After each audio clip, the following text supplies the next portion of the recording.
Hello, and welcome to WriterSpeak, a program dedicated to the written word and those who produce it.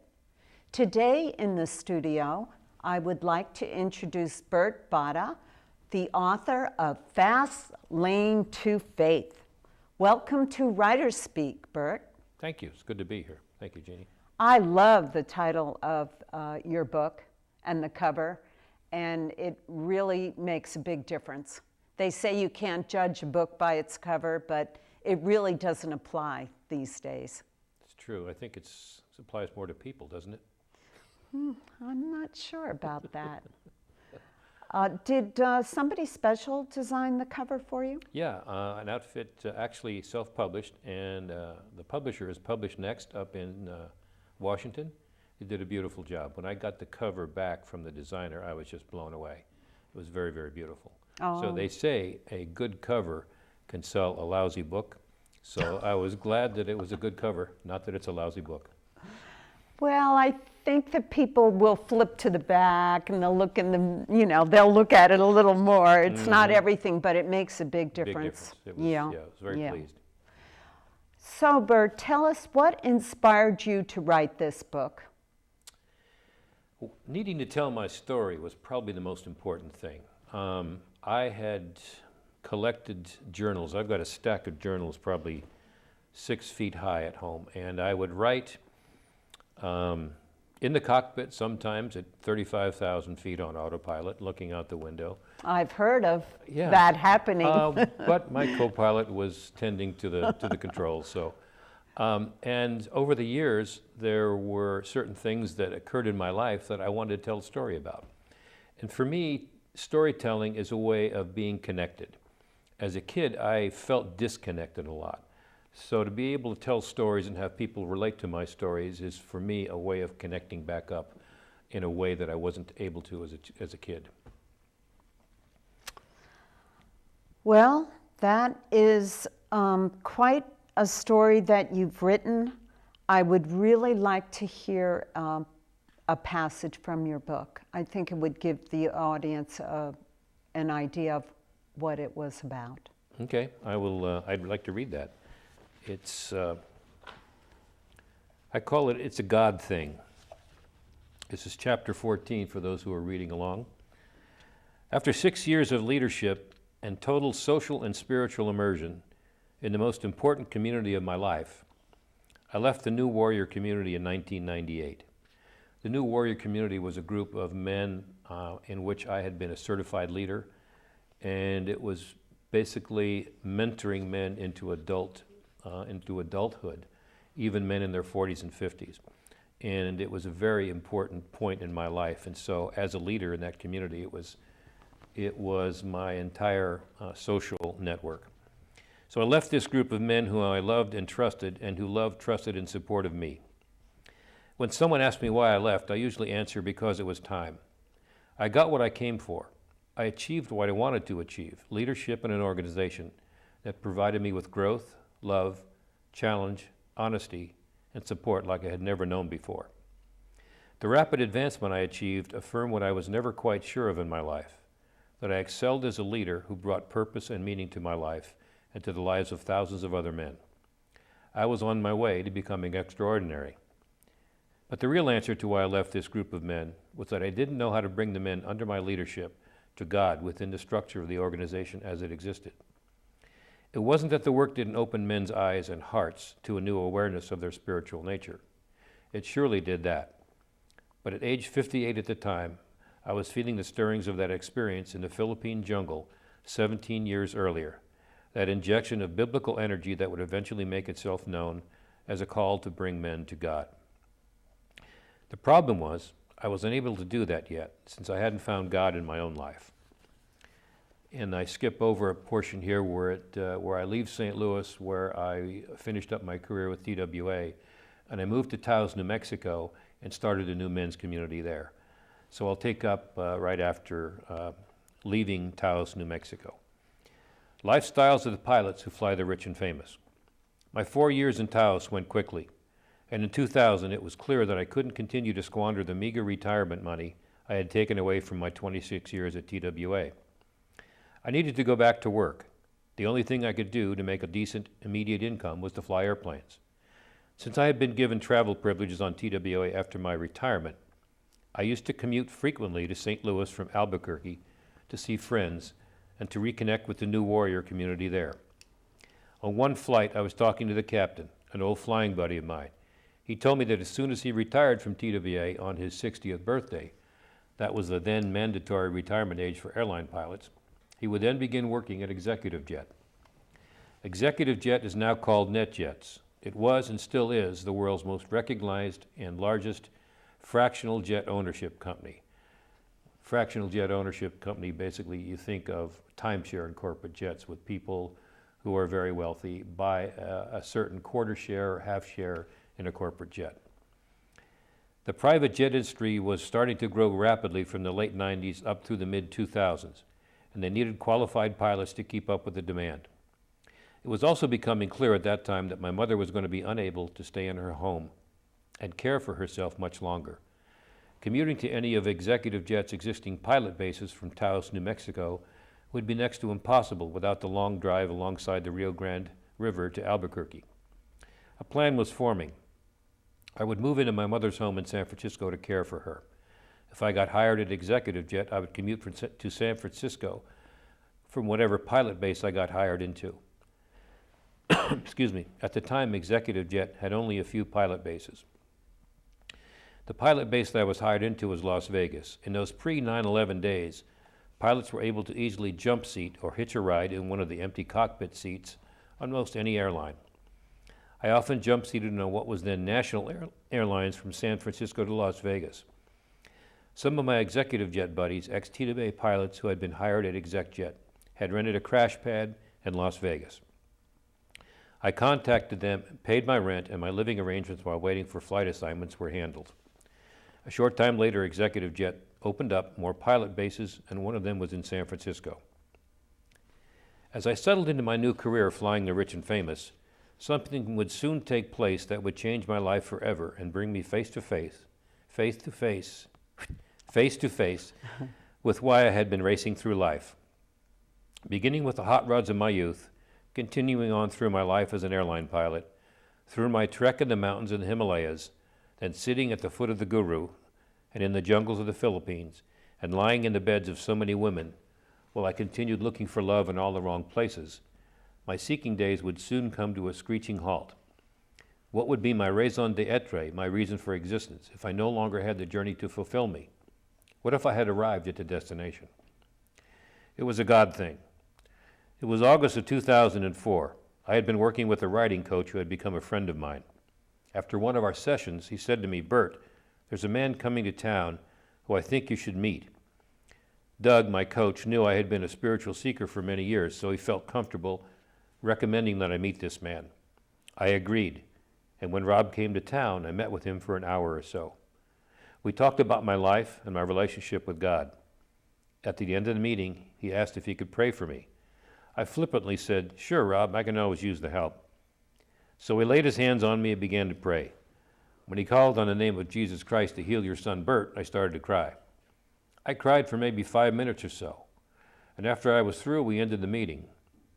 When I left the home where Rob had prayed over me, I knew something had changed. I knew that all the seeking, all the guru chasing, all the doubts about my spiritual heritage were over. I had found my God, my guru, and it was the God of my Christian youth. I had flown the great circle route, arriving back at the exact point where I had started. I had come from the Catholicism of my youth, through my relationship with my guru, Babaji in the Himalayan mountains, to the Philippine jungle spiritualists and faith healers, and beyond, and back to the improbable personal relationship with Christ. Prior to this, he had been hidden behind the robes, the mitres and habits, the pomp and circumstance, and the irrelevance of too many of Catholicism's well-meaning priests and nuns. Don't get me wrong, I inherited much of the spirit of those well-intentioned, dedicated clergy, but for much of the time they stood between me and the Christ that I was about to spend the rest of my life getting to know. There's not enough space in this entire book to convey the profound significance that Jesus has had on my life. Suffice it to say that the game changed significantly for me after meeting the God-man. But there was another piece of the relationship puzzle that needed to be put in place before I would graduate from my 30-year relationship boot camp. I would only now begin to understand the reasons for the everyday miracles acting as signposts along my way. Well, that is a good part of the book to read. It gives you a real feel for it. Now, after that occurred, is that when you started going towards getting your master's in counseling? No, it was before that, Jeane. After my third divorce, my life pretty much fell apart. So that's when I began the journey around the world. I went to India, studying with gurus in the Himalayas.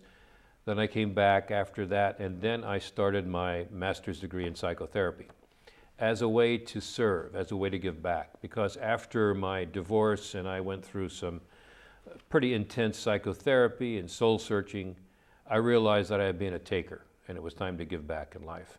And the way that I found at that particular point to give back was by being a psychotherapist and being able to speak into people's lives and being able to relate to them what I had been through and hopefully influence them on their path through life.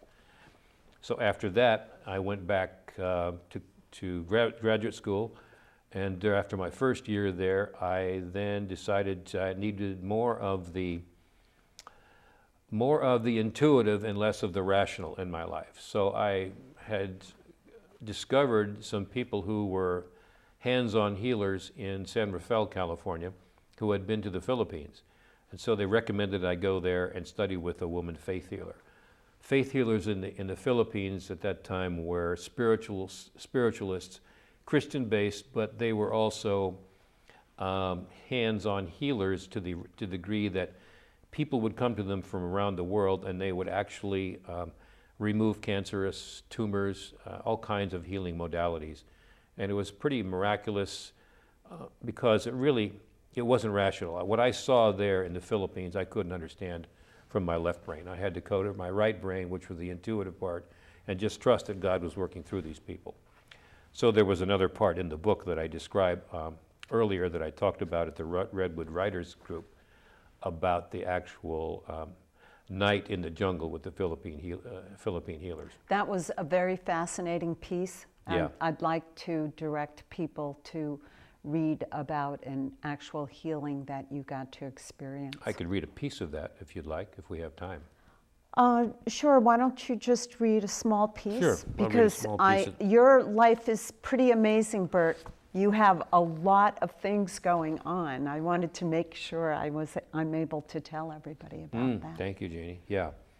I will just read a piece of this. It describes my night in the jungle, and I was staying with a Philippine lady who I was directed to, and she took me into the jungle, introduced me to a bunch of what I called the little people. They were probably 4'11", 4'9" or 10, and they were spiritualists and faith healers. This little woman who Paz directed me to in the jungle clearing, she led me to the bench off the left of the podium and waved her hand over the bench, indicating that I should lie down.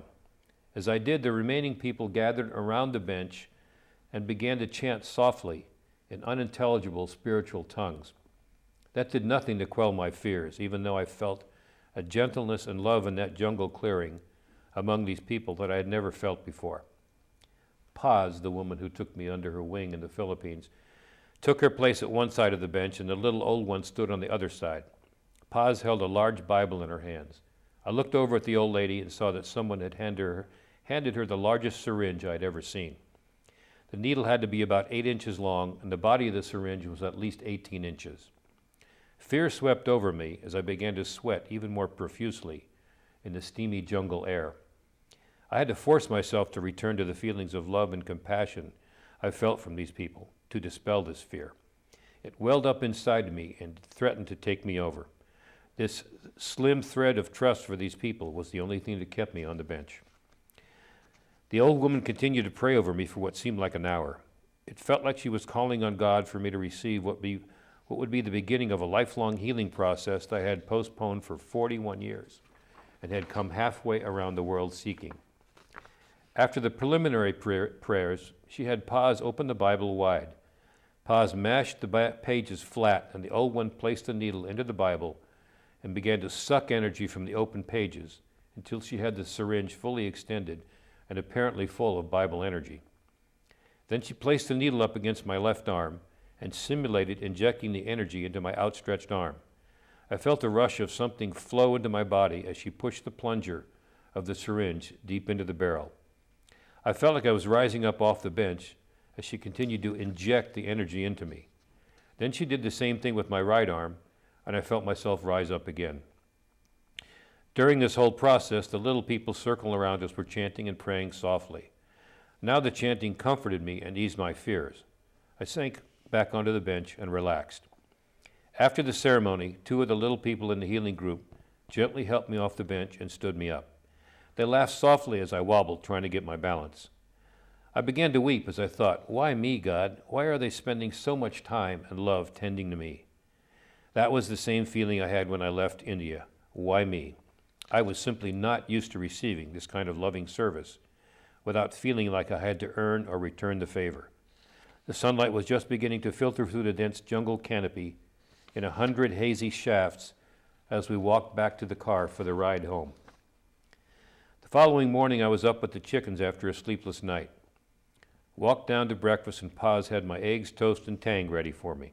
I thanked her deeply for what she had done and told her of my intention to travel to Baguio, a village high in the Philippine mountains. Before I left my home in Marin County, I heard that Baguio was a town where many tourists came for healing. So I decided to follow the trail of what would become another miraculous experience that I would have no rational context for. My time with Paz was complete. The healing that I received in the jungle clearing that night would continue to build in me. 14 years later, I too would mount a platform, remember this moment, and lead 60 men assembled for a weekend in a remote location in the forest of northern Wisconsin into a similar kind of open-hearted love that they had resisted but deeply craved for most of their lives. The gift of healing had come full circle. Thank you for reading that. It is quite an amazing story. It's nice to hear it again. I'm sure people will be happy to read that in your book. I hope so. Yeah. Yeah, I hope it opens them up to possibilities that maybe they hadn't considered before. Very amazing and original. Mm-hmm. Certainly never heard anything like that before. Mm. You have to travel all over the world to experience a lot. Yeah, definitely. Of, and I was things like blessed. that. I was blessed with the ability in those days to travel free on passes that I had when I was flying for my airline. Yeah. So a lot of things conspired to bring about these situations, these instances. But I had to be willing to take the risk as well, you know. Before we get into all your amazing projects that you are presently involved in, I just wanted to briefly ask you, I know that you've been thinking about writing another book, and if you could just give us a little teaser about what your next book will be. Well, the next book just might be a continuation of this one, and I would love to do a book on the lifestyles of the pilots who fly the rich and famous, because when I was flying for NetJets, I was flying with men who had been in combat in Vietnam, in Desert Storm, and I had a great respect for these men. And a lot of their stories, most of their stories go untold.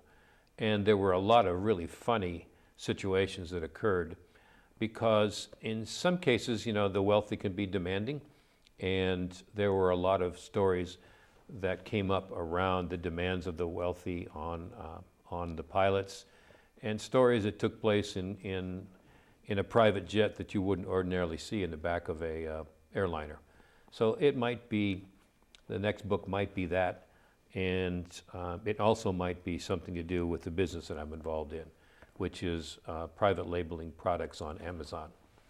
And this is the product that I'm producing on Amazon right now. It's chia seeds, and probably some of our readers have probably used chia seeds. Some of them have no clue what it is.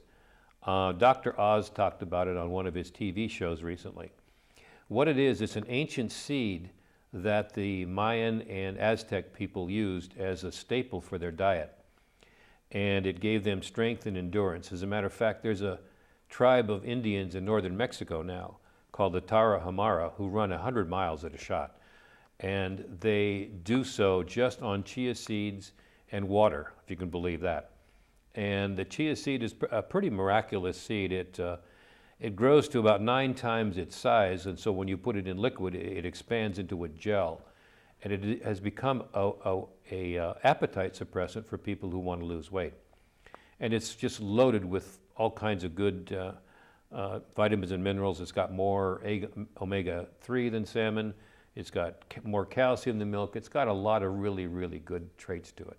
So I'm about to launch this on Amazon, so whoever's watching this who wants to put a new twist in their diet, wants to possibly lose some weight and gain some energy, it will be up on Amazon probably within the next couple of weeks. So that's part of my project, Jeannie. And you'll have that on your website Yes, available? There will be a website, will be NorCal Superfoods, and that is the name of the website that has our product on it. NorCal So, Superfoods. NorCal Superfoods, yep. Yeah. Other things are very still interesting. happening. So, lose yeah. weight and have energy. Exactly. That's hard to find. Mm-hmm. Yeah. Yeah. And I like to use myself as an example of healthy living, because at 74 I look like I'm probably 50 or 55, and I've been blessed with good genes, but also I've learned how to take care of myself. So I like to coach people into how to go about doing that, and so I like to think that I'm a good example of that. So. Well, I think it also was really helpful that you had kind of a fast-paced life, you know, hence your book, and then you crashed. Mm-hmm. And you talk about how you recovered from the tremendous crash, mm-hmm. and you're able to come above it and help other people who are either headed down that lane, mm-hmm. or need to look at their life more.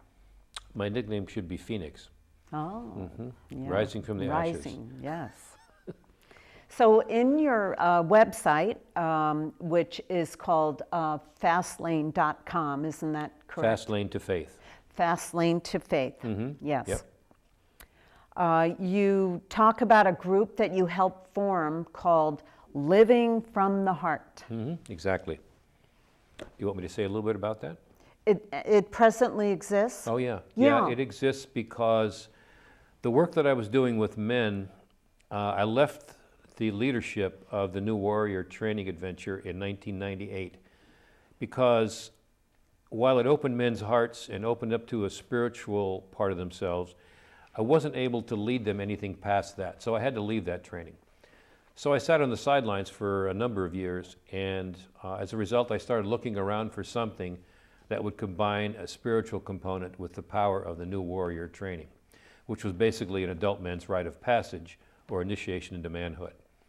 So I came across a man in Los Angeles who had been a New Warrior leader, who also was bringing a more Christian, spiritual component to the training. So I went through a few of his trainings and then came back to Marin County, and in 2011 I cajoled and poked at and talked to guys and finally got 8 men convinced that they should take this training. So we went out to Walker Creek Ranch in Petaluma and put on a training.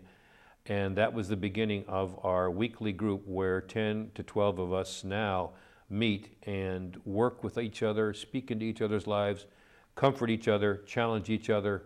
And to the man, these guys say that they don't know what they do without this group in their life. So it's been a very powerful component for growth, as well as physical, emotional, spiritual growth. And it's probably been one of the proudest accomplishments of mine. So we're still ongoing, and we still invite men into the group. It's a very powerful group. It's wonderful to hear about because women do these things very easily. Yeah.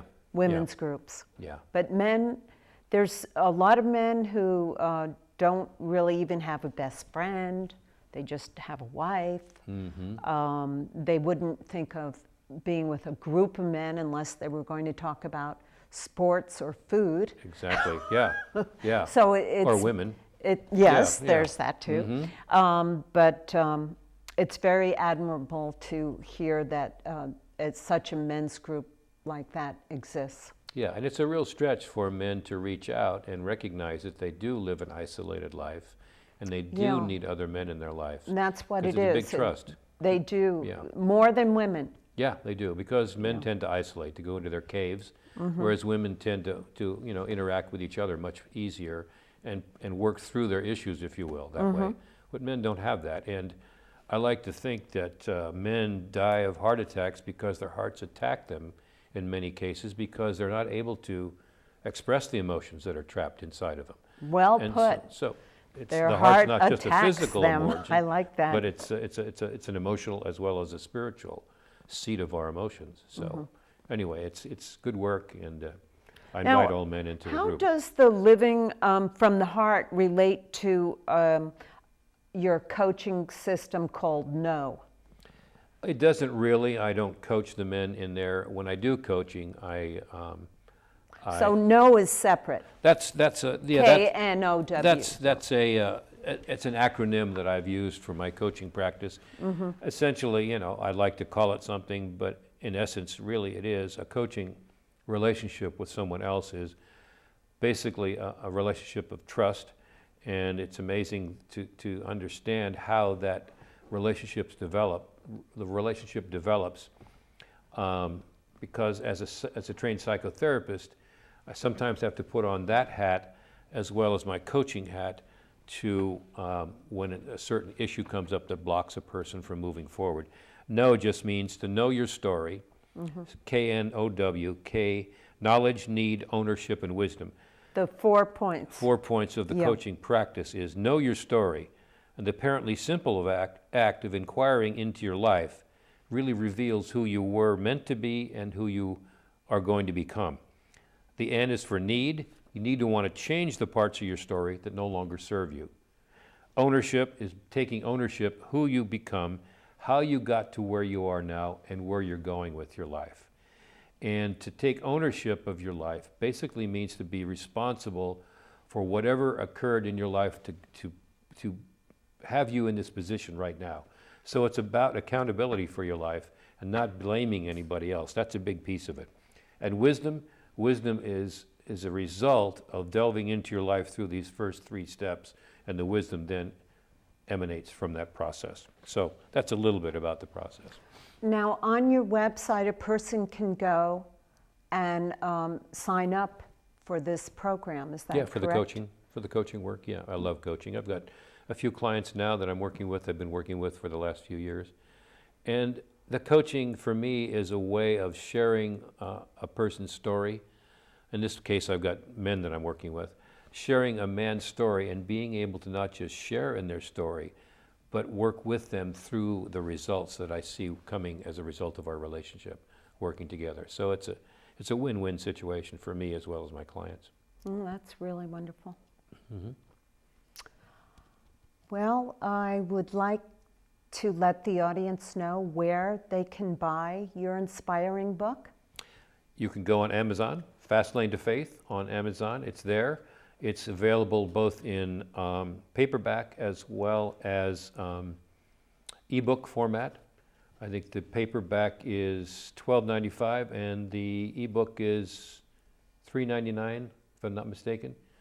And then you can call me if you would like, and I could provide you with a signed copy, or you can go to my website, fastlanetofaith.com, and you can purchase the book there.